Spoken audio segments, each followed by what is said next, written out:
Thanks for checking us out today. If you don't know, this is part 2 of a 3-part series that is a beekeeping crash course from my cousin Jody, who gifted us all of her beekeeping equipment for our homestead.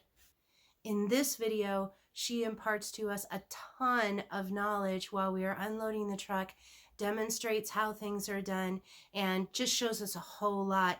And you're going to get to see how the honey extractor works too. Then in part 3, stick around for that because she's going to tell us about pests, predators, and how to handle swarming bees, as well as we're going to learn how her bees died. So with that, there's links at the end, links in the description. Let's go. Can you see all the bees now? Yep. Are there lots of bees there? See how There were they some. see how they made a wall across? See the little guy there? I mean, this is what you want to clean out. You want to just take that tool that I showed you. Yeah, somewhere, you showed it to me. and you just slice it. Just slice it. Stuff. I'll show you one how to. See, they've got this stuff everywhere. And what's that stuff called? Populus? Populis? Okay. Propolis? I Okay. think it's called propolis. It's basically wax. It's all wax. So then... It's bee glue. So any of this that you peel off, you should just throw it in a bucket or a jar or something, and you can melt it down. Okay. So any of this that you're gonna clean out their walls from side to side. This is capped honey. See how there's a shelf over the top of it? That's all capped honey. And this is what we would peel off and get the wax from. You rake off the top of it. I was showing her that this is your capped honey. Yep. Yeah. Pretty heavy. Yeah. Can you? Especially full of honey. How much do you think they weigh? About 40, 50 pounds. Yeah, I would have guessed 50. So you start out with one deep, and your new queen, and when she looks like she's bursting at the bones, you're just going to say okay. And at that time, some people don't do this. I did it, and I found it to be very successful. You do what they call checkerboarding. You go out there with an empty box full of empty hives, or in your case, already kind of worked hives because you've got some that already have stuff, but they don't have bees in them. What you're going to end up with is a new frame, an old frame, a new frame, an old frame, a new frame, an old frame. Okay. And the top, same on the top. The frame you brought, a frame from the bottom. A frame you brought, a frame from the bottom. Okay. And you're going to have them opposite. So if you put a new one here, this needs to be an empty one above it. And this should be an empty one here with one from below above it. So you're checkerboarding it. And that induces them to go up and fill out both of them. But it induces them to fill out the rest of these in here. But I like to say you're adding to their condo. Wish that there could be some dead eggs or something in there, but actually, if you look, I think those are babies. They are. That we're getting ready to hatch out. Yep. And didn't make it. That's why you want to just freeze these for a couple of days, just to make sure that anything that's live is not live anymore. Okay. Before we actually take the honey out, or before we use them? Well, before either. Okay. You know, and if you're going to get the honey out this year, what they say to do with the mothball stuff is you want to let it air for 3 to 4 days. With not the mothball stuff before you do anything, whether you put it together or whatever. These are upper feeding trays. Okay. This comes up, but you got to use your tool because it's stuck down with the sugar. Okay. But you put your sugar water in here, and you can see the bees come up here, and they go in there and they eat it. Okay. The sugar water. And this I found to be the simplest. Queen excluder. It's basically a screen, a framed screen. There's 2 of them here. When they're starting to bring in a lot of pollen, and that you want them to start making you honey that you can keep, you want to put an excluder between the deep box and the shallow box. What it does is it keeps the queen from going up there and laying eggs where you want to just have honey. Oh. She can't get through it. The workers can, she cannot. Okay. So she won't go up there. She'll just lay down below. Mm-hmm. And that way you don't run into having eggs in where the honey is. It's not the end of the world. That's what the screens are for. That's what keeps it from going through. So another question for you, Jody. Yep. How high Should you go? should you stack them?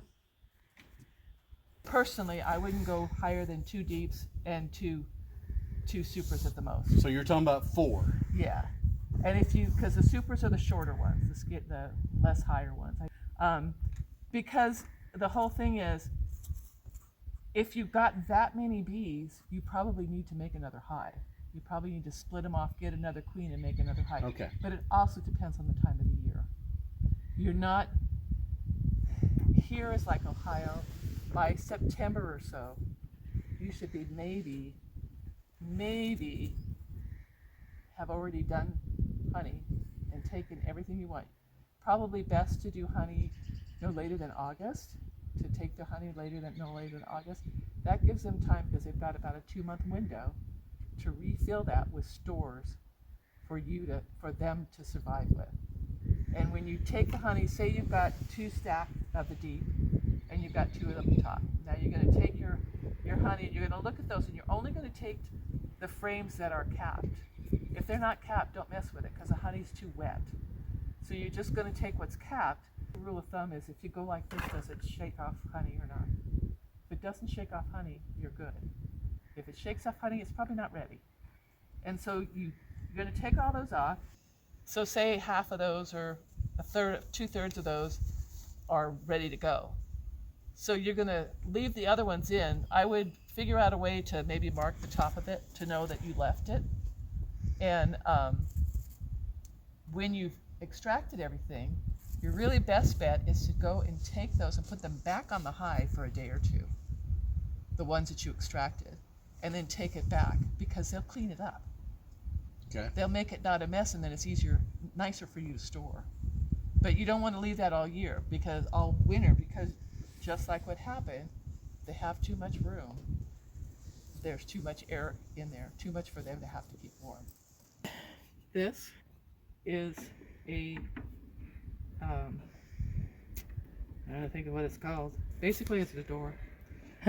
In the spring, when you're not having issues of the world, you want this big one open. But come winter time, issues with other bees and stuff, make it this one, because the idea is this hole is easier for them to defend. And if you're having robbers, if it looks like you're having robber of any other kind of stingy bee, they can defend that little hole better than they can defend this big hole. The hives, and you know how they were kind of stuck together? Yep. That goes between there. And you just prop it up.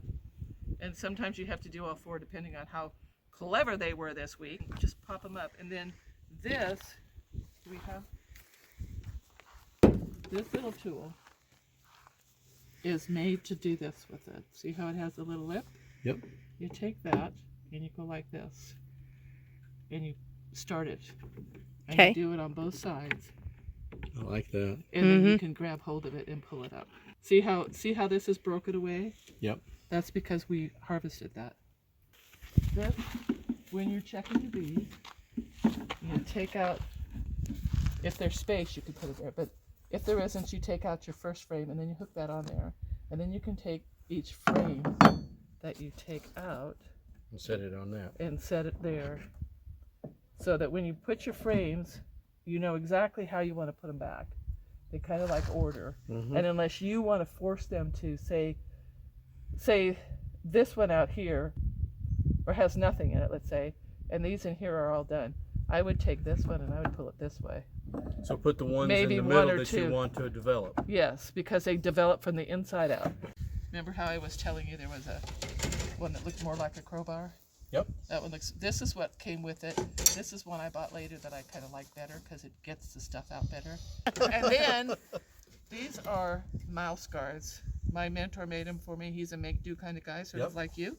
So I believe... That lets a bee in, but not a mouse. Yes, exactly. I think this one fits right on that one. Okay. I think the other one needs to be reduced a little bit. Okay. Because it was a little too big.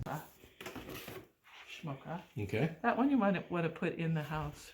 This concerns me for mice. Okay. Although they never mess with it. I think if you put it inside of something, they probably wouldn't mess with it. But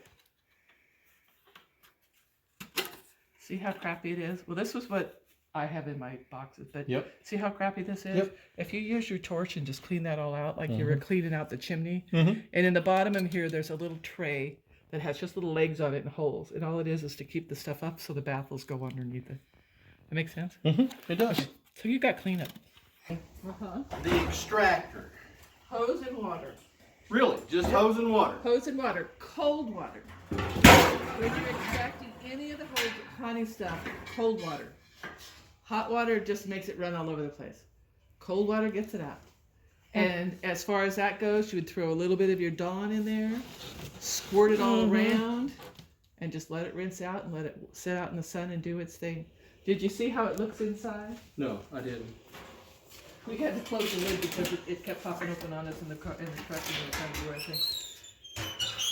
See how it looks? Yeah. So you put your frames. the frame, the edge of the frame that goes on the corners. Yep. That goes down in that hole. So this actually can have 4, and you just lean them inward, and this comes off. So, Okay. I think you could put your frame in and turn it though, and so it takes 4, and then you basically, let's see if I can get it to do it. I don't think it's engaged. Let me look. Here we go. Then you just start doing this, and you go faster and faster, faster and faster and faster and faster, and you do that for about a minute, and then you let it stop, and you check your frames, and if it looks like they've got enough of it off, then you pull them out and put them back in the box, and you don't let your honey get up as high as your base, because then you'll have a really hard time cranking. We found that out the hard way. So I'll make sure to let her do that before she has coffee because There. she's cranky. Yes, that's it. And so you just, I mean, this is a great old thing, but see how much better it goes like sitting on the ground? Yeah. So if you had, Eric has a piece of wood that's bigger. He has a newer one. I think it's a little small. I think it only takes 3. But he has this piece of wood that's like this thick that he hooks it down to. And I could see that on flat ground. It doesn't jump around. But his has got legs. This one's actually on its base. So his with the legs kind of jumps around. And that was why he hooked it to the tree stump to keep it from jumping. But because this doesn't have the legs, if it's on something solid, but the problem is you can't get the honey out of it that way. Unless it's be up and have the It needs have to be the up spout so your out. spout can just let it out into The food grade bucket. the food grade bucket over here. Go over there and I'll show you. Pop the lid off that top bucket. You see the Filter. filter. There's a double filter there. It lays on the top of your bucket, which you open the gate and let the honey go through the both of them. And that And- filters out any bee particles Yeah, or there's a very small one, and then it's a little bit bigger the next A one. bigger mesh And on so top. it gets it all out. And sometimes Karyn, you have to sit with a spoon or something and kind of go back and forth because sometimes it's very, very thick. and it fills it up. And it kind of fills it up, so you got to kind of give it a space Push to it get through. Yeah. Yeah. Okay. And then what else is in there is beeswax that I have rendered Oh, in cool. there that you guys get to do whatever you want with. I mean, you can melt it down again because mine are flat. They're the shape of a crock pot. That's how I do it. Mm-hmm. That's good. So, but I mean, as you can see, this still really works great. Oh, yeah. It just needs to be updated in its spout. Now you said that so you can put 4 in there, one on each. Well, they're going to go Side. this way.